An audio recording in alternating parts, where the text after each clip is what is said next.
Hello everyone, I am Mrs. Rosaline Bartolome from provincial capital Nueva Vizcaya.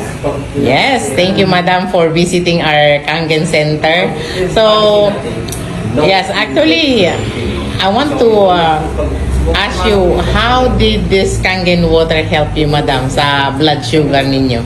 Itong Kangen water, yung 11.5, malaking tulong po ang ibigay sa akin at naidulot sa akin dahil noon masyadong mataas ang aking blood sugar, umabot po ng 600. Then after that, bago ako minom ng Kangen water, nag-take ulit ako kinuhaan ko ulit ng dugo yung katawan ko, yun, mataas pa rin.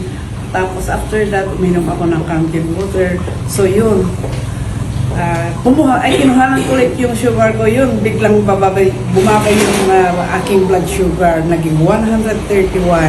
Hanggang ngayon, mababa na rin po ang aking blood sugar. Wow. So, ilang days po bago po ninyo napansin na bumaba na pala ang blood sugar ninyo? Mga 3 days, ma'am. Bago Wow.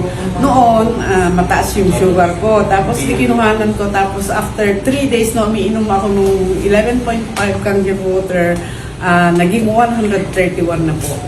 Yun Oh my po yung God. unang ko. Wow. Dahil sa Kangen water. Wow. So, from 600